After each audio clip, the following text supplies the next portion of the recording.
श्री सत्यनारायण भगवान की जय। आज की इस वीडियो में आप सुनेंगे श्री सत्यनारायण व्रत कथा। एक समय नैमिषारण्य तीर्थ में सौनक आदि 88,000 ऋषि पुराण वेता इकट्ठे हुए थे। वे सब मिलकर सूत जी से पूछने लगे कि जिस व्रत अथवा तप से अपना अविष्ट फल प्राप्त होता है उसको हमारी सुनने की इच्छा है। हे महर्षि, ऐसा कोई शीघ्र ही फलने वाला व्रत हो तो आप हमें कहिए। सूत जी बोले कि एक समय नारद जी ने भी इसी प्रकार लक्ष्मीपति श्री हरि विष्णु भगवान से पूछा था। विष्णु भगवान ने देवर्षि नारद से जिस प्रकार कहा था उसे तुम मन लगाकर एक चित्त होकर सुनो। एक समय नारद जी ने दूसरों की भलाई करने की इच्छा से अनेकानेक लोकों में घूमते हुए मृत्यु लोक में आगमन किया। वहां पर आकर अनेक योनियों में उत्पन्न हुए समस्त मनुष्यों को तरह तरह के कलेशों से युक्त और कार्यों से दुखी देखकर बहुत दुखी हुए और सोचने लगे कि इन प्राणियों का दुख ठीक ठीक किस प्रकार से नाश हो सकेगा, और विष्णु लोक में गए। वहाँ श्वेत वर्म और 4 भुजाओं वाले देवों के इस नारायण का, जिनके हाथों में शंख चक्र गदा और पद्म थे तथा बनमाला पहने हुए थे, भगवान विष्णु को देखकर स्तुति करने लगे। नारद जी बोले कि हे भगवान, आप अत्यंत शक्ति से संपन्न हैं। मन तथा वाणी को भी कोई आपको नहीं पा सकता।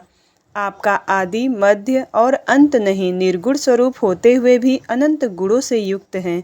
संपूर्ण सृष्टि के आदिभूत और भक्तों के दुखों को नष्ट करने वाले हैं। आपके लिए मेरा नमस्कार है। नारद जी की विनती सुनकर भगवान विष्णु ने दर्शन दिए और बोले कि हे नारद मुनि, आपके मन में क्या है वह सब अपना मनोरथ तुम हमसे कहो, उन सब का मैं उत्तर दूंगा। नारद जी बोले कि मृत्यु लोक के निवासी प्राणी अनेकानेक योनियों में उत्पन्न हुए पाप कर्मों से महादुखी हो रहे हैं।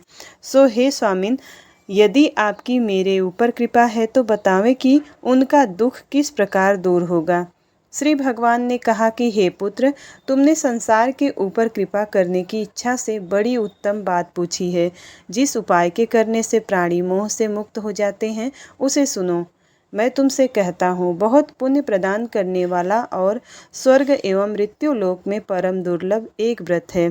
तुम्हारे स्नेह से मैं उस व्रत को कहता हूँ। श्री सत्यनारायण के व्रत को भली भांति विधि पूर्वक करने से प्राणी शीघ्र ही सुखी होकर सुख भोगता है और परलोक में मोक्ष को प्राप्त करता है। भगवान के ऐसे वचन सुनकर नारद जी बोले कि हे भगवान, उस व्रत का क्या फल है और क्या विधि है, और उस व्रत को किसने किया है तथा वह व्रत कौन से दिन करना चाहिए, यह सब विस्तार पूर्वक वर्णन करें।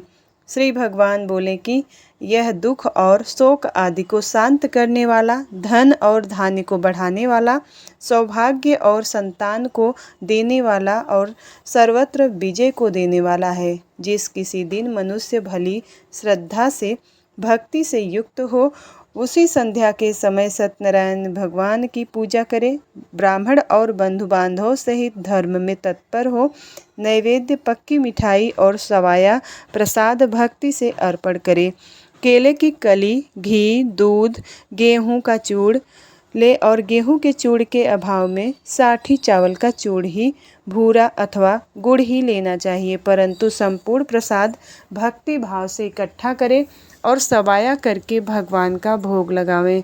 अपने बंधुओं सहित कथा श्रवण करके ब्राह्मणों को दक्षिणा दें। इसके पश्चात बंधु बांधवों सहित ब्राह्मणों को भोजन करावे। फिर भक्ति से और मन में अडग श्रद्धा भाव रखकर स्वयं प्रसाद ग्रहण करे। नृत्य करते गीता आदि रात्रि में जागरण का आचरण करे। उसके पश्चात श्री सत्यनारायण भगवान का ध्यान करते करते अपने स्थान को चले जाएं। इस प्रकार व्रत का आचरण करने से निश्चय ही मनुष्यों की इच्छा पूर्ण हो जाती है। विशेष करके कलयुग में भूमि के ऊपर यही एक श्रेष्ठ उपाय है। सूत जी बोले कि हे ऋषियों, जिसने पहले समय में इस व्रत को किया है मैं अब आपको बताता हूँ। सुंदर काशीपुर नगर में एक अति निर्धन ब्राह्मण रहता था।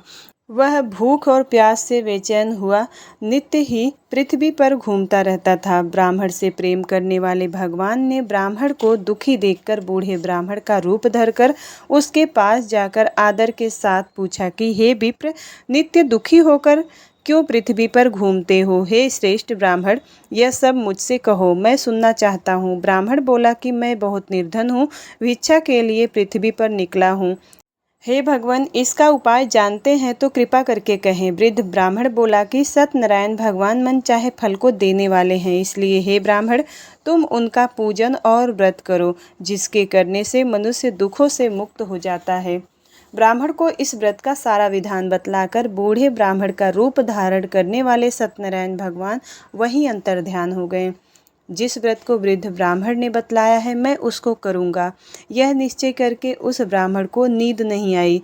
अब सवेरे जल्दी उठकर सत्यनारायण के व्रत का निश्चय कर ब्राह्मण भिक्षा के लिए चला। उस दिन ब्राह्मण को भिक्षा बहुत अधिक मिला। अब जिससे बंधु बांधवों के साथ उसने सत्यनारायण का व्रत किया, इस व्रत के प्रभाव से वह सब दुखों से छूटकर अनेक प्रकार की संपत्तियों से युक्त हुआ। उस समय से तो वह ब्राह्मण प्रतिमास इस व्रत को करता रहा। इस व्रत में सत्यनारायण भगवान के इस व्रत को करके वह ब्राह्मण सब पापों से छूटकर मोक्ष को प्राप्त हुआ। आगे भी पृथ्वी पर जो सत्यनारायण का व्रत करेगा तो वह मनुष्य सब पापों से छूट जाएगा। इस तरह नारद मुनि से नारायण का कहा हुआ व्रत मैंने तुम सबको कहा। हे विप्र, अब क्या कहूँ?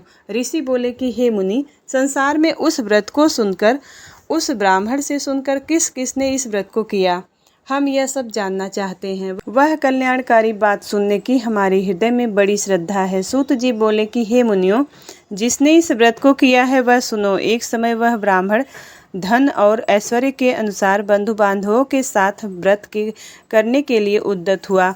इसी समय एक लकड़ी बेचने वाला वहां पर आया और लकड़ियों को रखकर ब्राह्मण के घर गया। प्यास से दुखी लकड़हारे ने ब्राह्मण को व्रत करते हुए देखा और ब्राह्मण को नमस्कार कर बोला कि आप यह किसकी पूजा विधि कर रहे हैं, इसके करने से क्या लाभ मिलता है, यह सब विस्तार पूर्वक कहें। ब्राह्मण बोला कि यह सब कामनाओं को पूरा करने वाला सत्यनारायण का व्रत है। उसी की कृपा से मेरे यहाँ धन धान्य की प्राप्ति हुई है। उससे इस व्रत के विषय में सब पूजा विधि जानकर लकड़हारा बहुत प्रसन्न हुआ और प्रसाद खाकर जल पीकर घर को चला गया। लकड़हारे ने अपने मन में यह विचार किया कि आज लकड़ी बेचने से जो धन प्राप्त होगा उससे मैं भी सत्यनारायण भगवान का उत्तम व्रत करूँगा। यह मन में विचार कर लकड़ियाँ सिर पर रखकर जिस नगर में धनवान लोग रहते थे, ऐसे सुंदर नगर में गया। उस दिन उसे दुगना लकड़ियों का दाम मिला। तब वह प्रसन्न होकर पके केले की कली, शक्कर, घी और गेहूं का चूड़ सब इकट्ठा करके सवाया लेकर अपने घर को चला तथा सब भाइयों को बुलाकर विधि के साथ व्रत किया। उस सत्यनारायण व्रत के प्रभाव से लकड़हारा पुत्र पौत्र आदि से युक्त हुआ और संसार का सुख भोग कर वैकुंठ को चला गया। सूत जी बोले कि हे मुनि श्रेष्ठ, आगे की कथा कहता हूँ, सुनो। पहले समय में उल्का मुख नाम का एक बुद्धिमान राजा था। वह सत्यवक्ता और जितेंद्रिय तथा प्रतिदिन देवस्थान में जाता तथा ब्राह्मणों को धन देकर संतुष्ट करता था। उसकी स्त्री कमल के समान मुख वाली और सती साध्वी थी। भद्रशिला नदी के किनारे उन दोनों ने सत्यनारायण का व्रत किया।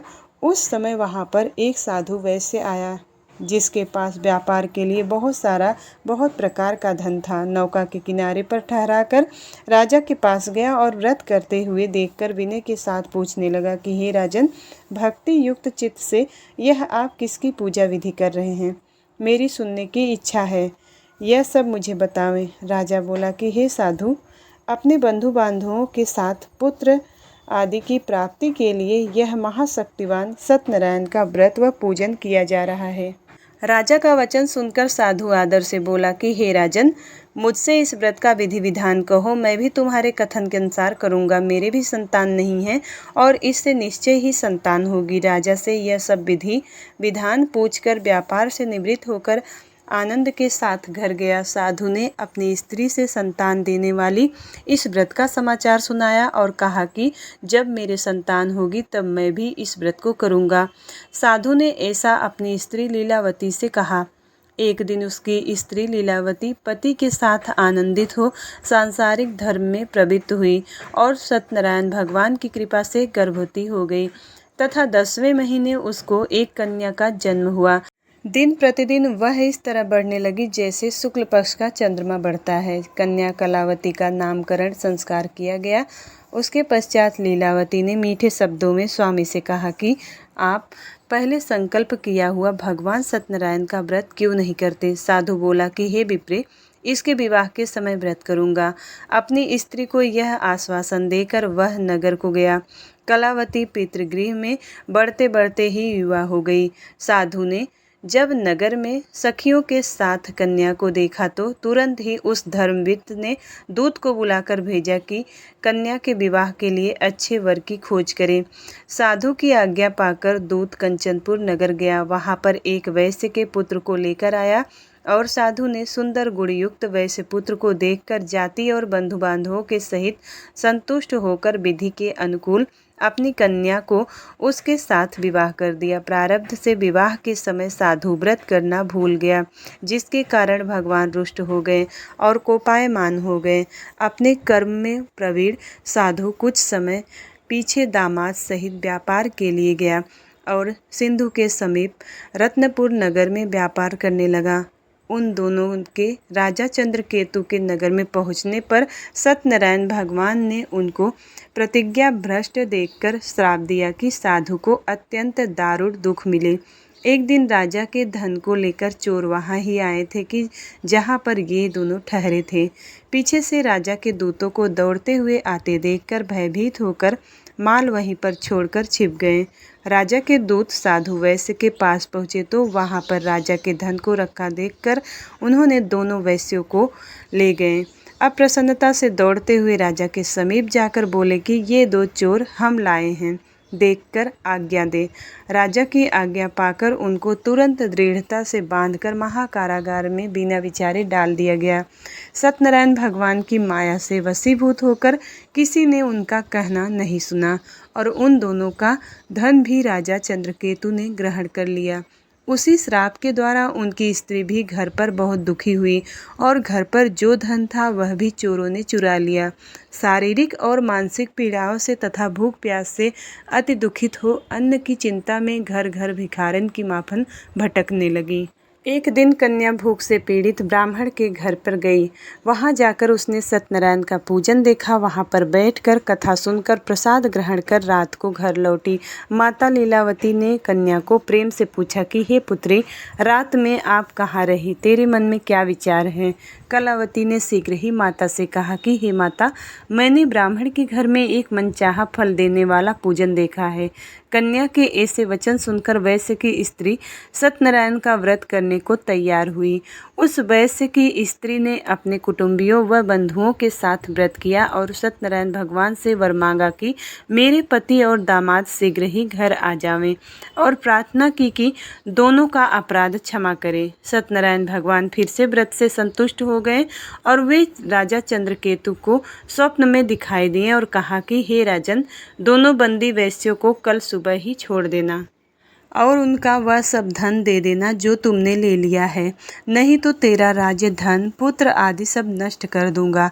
राजा को ऐसा कहकर भगवान अंतर्ध्यान हो गए और प्रातःकाल राजा चंद्रकेतु ने अपने स्वजनों के साथ सभा में बैठकर सबको अपना स्वप्न सुनाया तो दोनों वैश्य पुत्रों को शीघ्र छोड़ने को कहा। उन्होंने राजा के वचन सुनकर दोनों वैश्य पुत्रों के बंधन खोल राजा के पास लाकर खड़ा कर दिया। तब राजा ने विनयपूर्वक कहा कि उन दोनों वैश्य पुत्रों को बेड़ी के बंधन से मुक्त करके आज़ाद कर दो। इन दोनों ने राजा चंद्रकेतु को प्रणाम कर पहली बातों का स्मरण करते हुए डर के मारे कुछ न कहा।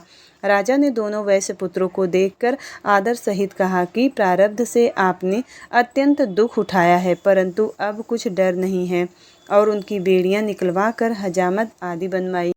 राजा ने उनको वस्त्र आभूषण देकर दोनों को कहा कि अब अपने घर जाएं। उन दोनों ने राजा को नमस्कार कर कहा कि अब आपकी कृपा से जाएं। यह कहकर दोनों वैश्य अपने घर को चले गए। सूत जी बोले कि वैश्य ने मंगलाचरण करके यात्रा आरंभ की और ब्राह्मणों को धन देकर अपने नगर की ओर चला।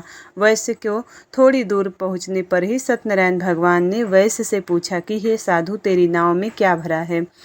अभिमानी वैश्य ने हंसते हुए उत्तर दिया कि हे दंडी, आप क्यों पूछते हैं। वैश्य का कठोर वचन सुनकर भगवान ने कहा कि तुम्हारा कहना ही सत्य हो। ऐसा कहकर तुरंत ही दंडी उसके पास चले गए और कुछ दूर जाकर समुद्र के किनारे आसन जमाकर बैठ गए। अब दंडी के चले जाने पर वैश्य को नित्य क्रिया के पश्चात नाव को ऊंची उठी देखकर बहुत आश्चर्य हुआ तथा नाव में घास फूस आदि देखकर मूर्छित होकर भूमि पर गिर पड़ा। पुनः मूर्छा खुलने पर वैश्य बहुत चिंतातुर हुआ और उस समय उसके दामाद ने कहा कि आप शोक न करें, दंडी का श्राप है, यह सब कुछ वह कर सकते हैं जिसमें संदेह नहीं है, अतः उनकी शरण में चलना चाहिए, तब ही हमारी इच्छा पूरी होगी। दामाद के वचन सुनकर वैश्य दंडी के पास पहुंचा और दंडी को देखकर अत्यंत भक्ति भाव से सादर नमस्कार कर बोला कि मैं जो आपसे झूठ बोला था उस मेरे अपराध को क्षमा करें। इस प्रकार बार बार नमस्कार कर शोक से व्याकुल हो गया। उस वैश्य को इस तरह विलाप करते देखकर दंडी स्वामी ने कहा कि रो मत और मेरे वचन को सुन, तुम मुझसे बहिर्मुख हो गए। ये दुर्बुद्धि मानव, तुमने मेरी आज्ञा से पुनः दुख पाया है। भगवान के ऐसे वचन सुनकर वैश्य स्तुति करने लगा और वह उद्यत हुआ। साधु बोला कि हे भगवान, आपकी माया से मोहित हुआ ब्रह्मा आदि देवता भी जब आपके रूप को नहीं जानते तब मुझ जैसा दुर्बुद्धि आपकी माया से मोहित होकर कैसे जान सकता है। आप प्रसन्न हो जाएं और ऐश्वर्य के अनुसार आपकी पूजा करूँगा। मुझ शरणागत की रक्षा करे और पहले के समान नौका में धन दे दे। तब वैश्य के भक्तिभाव से भरे वचन सुनकर भगवान प्रसन्न हो गए और उनकी इच्छा के अनुसार वर देकर वहां से अंतर ध्यान हो गए। तब वैश्य ने नौका पर चढ़कर नाव को भरी हुई देखा।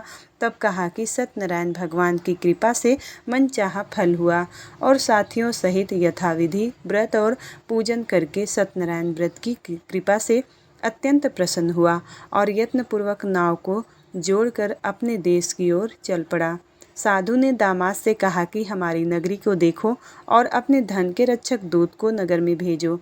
दूत ने नगर में जाकर वैश्य की स्त्री को देखकर हाथ जोड़कर नमस्कार कर अनुकूल वचन कहे। वैश्य दामाद तथा बंधु बांधवों सहित नगरी के समीप आ गए हैं। दूत के ऐसे वचन सुनकर वैश्य की स्त्री बहुत प्रसन्न हुई और सत्यनारायण की पूजा कर अपनी कन्या से बोली कि हे पुत्री, मैं चलती हूँ और तू दर्शन करने के लिए शीघ्र ही आ जाना। ऐसे माता का कहना सुनकर व्रत को समाप्त कर प्रसाद को त्याग कर वह भी पति की ओर गई। इससे सत्यनारायण भगवान ने क्रोध कर उसके स्वामी और धन सहित नौका को डुबा दिया। कलावती अपने पति को न देखकर बहुत शोक से रोती पीटती भूमि पर लौटने लगी। इस तरह के नौका को देखकर कन्या को रोती देखकर और वैश्य ने भय आतुर होकर कहा कि यह क्या आश्चर्य हुआ है। सारे मल्लाह भी चिंता करने लगे। तब लीलावती अपनी कन्या को देखकर अत्यंत बेचैन हुई और विलाप करती हुई पति से बोली कि अभी नाव सहित कहाँ छिप गए। मैं नहीं जानती कौन से देवता के प्रकोप से नाव हरी गई है। सत्यनारायण भगवान का महात्म्य कौन जान सकता है। यह कह स्वजनों के साथ अत्यंत विलाप करने लगी। लीलावती कन्या को गोद में लेकर रोने लगी और कलावती कन्या ने स्वामी को न पाकर दुखी हो खड़ाऊ लेकर सती होने का निश्चय किया। कन्या का ऐसा विचार देखकर वैश्य और उसकी स्त्री अत्यंत शोक से पीड़ित हुए और चिंता करने लगे कि या तो सत्यनारायण भगवान ने नौका को हर लिया है अथवा मैं उनकी माया से मोहित हो गया हूँ। मैं धन ऐश्वर्य के अनुसार सत्यनारायण की पूजा करूँगा, ऐसा अपना मनोरथ सबको बुलाकर कहा और दंड के समान दंडवत बार बार भूमि पर गिरकर सत्यनारायण भगवान को प्रणाम किया। तब दीन के पालन करने वाले भगवान प्रसन्न हुए। दया से पूर्ण होकर साधु से बोले कि तेरी कन्या प्रसाद को छोड़कर पति को देखने चली आई, इसलिए कन्या का पति अदृश्य हो गया। अब शीघ्र ही घर जाकर और प्रसाद खाकर लौट आए तो तेरी कन्या का पति मिल जाएगा। आकाश से ऐसा वाक्य सुनकर शीघ्र ही घर जाकर प्रसाद खाकर वह आई तो अपना पति को वहाँ पर पाया। तब कलावती अपने पिता के पास गई और कहा कि अब घर चलो, क्यों देर करते हो। कन्या का वचन वैसे संतुष्ट हुआ और सत्यनारायण भगवान का विधि विधान से पूजन करके बंधु बांधव सहित अपने घर पर गया और पूर्णमासी तथा संक्रांति को सदैव सत्यनारायण का व्रत और पूजन बहुत विधि पूर्वक करने लगा। इस लोक में सुख भोग कर मरने के पश्चात स्वर्ग लोक में गया। सूत जी बोले कि हे ऋषियों, अब मैं कहता हूँ सुनो। प्रजापालन में लीन तुंग ध्वज नाम का राजा था। उसने भी सत्यनारायण भगवान का प्रसाद त्याग कर बहुत दुख पाया। एक बार वन में जाकर वह अनेक प्रकार के शत्रुओं को मारकर वह बड़ के पेड़ के नीचे आया और भक्ति भाव से बंधुओं सहित गोपों को सत्यनारायण का पूजन करते देखा। राजा देखकर भी अभिमान से वहां पर न गया और न नमस्कार किया। तब सब गोपों ने सत्यनारायण का प्रसाद राजा के समीप रखकर पुनः अपनी इच्छा के अनुसार प्रसाद को खा लेना। वह राजा प्रसाद को त्याग कर बहुत दुख पहुंचा और उसकी 100 पुत्र व धन धान आदि सब नष्ट हो गए। सत्यनारायण भगवान ने यह सब किया, ऐसा मेरा विश्वास है। इसलिए वहाँ जाता हूँ जहाँ भगवान का पूजन होता है। ऐसा मन में विचार करके वह गोपों के समीप गया। तब उसने भक्ति भाव से श्रद्धा के साथ सत्यनारायण भगवान का विधिपूर्वक पूजन किया। वह राजा सत्यदेव की कृपा से धन पुत्र आदि को युक्त हुआ तथा संसार के सुख भोग कर मरने पर सत्यलोक में गया। जो मनुष्य इस परम दुर्लभ सत्यनारायण का व्रत करता है और भक्ति भाव से फलदायिनी कथा को सुनता है, भगवान की कृपा से उसको धन ऐश्वर्य प्राप्त होता है, निर्धन धन पाता है तथा बंदी बंधन से छूट जाता है। भयभीत भय से ही मुक्त हो जाते हैं, इसमें संदेह नहीं। मनचाहा फल भोग कर अंत में सत्यलोक को पाते हैं। हे विप्रो, यह आपको सत्यनारायण का व्रत कहा, जिसको करके मनुष्य सब दुखों से छूट जाता है। विशेषकर कलयुग में सत्यनारायण की पूजा फलदायिनी है। भगवान को कोई काल, कोई सत्य, कोई ईश, कोई सत्यनारायण और कोई सत्यदेव कहते हैं। वे अनेक रूप धारण कर सबकी इच्छाओं को पूरा करते हैं। कलयुग में विष्णु को धारण किया हुआ सत्यनारायण का व्रत रूपी सनातन रूप सब इच्छित फलों को देने वाला होगा। हे ऋषियों, जो इसको नित्य पढ़ता अथवा सुनता है, सत्यनारायण की कृपा से उनके सब पाप नष्ट हो जाते हैं। जिन्होंने पहले सत्यनारायण का व्रत किया है, हे मुनीश्वरों, उनके अगले जन्मों को कहता हूँ। बुद्धिमान सतानंद ने सुदामा का जन्म लिया। उसने उस जन्म में श्री कृष्ण भगवान का ध्यान करके मोक्ष पाया। लकड़हारा भील गृहराज हुआ और उस जन्म में राम की सेवा करके मोक्ष को प्राप्त हुआ। उल्का मुख नाम का राजा दशरथ हुए। वह भी रंगनाथ जी की पूजा करके और सेवा कर वैकुंठ को प्राप्त हुए। धर्मात्मा सत्य प्रतिज्ञ साधु मोर ध्वज बना, जिससे अपने पुत्र को आरे से आधा चीरकर और भगवान को देकर मोक्ष को प्राप्त हुआ। महाराज तुंगध्वज स्वयंभू मनु हुए, जिन्होंने भगवान के सब भक्ति युक्त कर्म कर वैकुंठ को प्राप्त किया। श्री सत्यनारायण भगवान की जय। श्री सत्यनारायण भगवान की जय। ओम जय लक्ष्मी रमणा, जय लक्ष्मी रमणा। सत्यनारायण स्वामी जन पातक हरेड़ा। ओम जय लक्ष्मी रमणा। रत्न जड़ित सिंहासन अद्भुत छवि राजे। नारद करत निराजन घंटा ध्वनि बाजे। ओम जय लक्ष्मी रमणा। प्रकट भले कलि कारण द्विज को दरस दियो। बूढ़ा ब्राह्मण बन कर कंचन महल कियो। ओम जय लक्ष्मी रमणा। दुर्बल मील कराला जिन पर कृपा करी।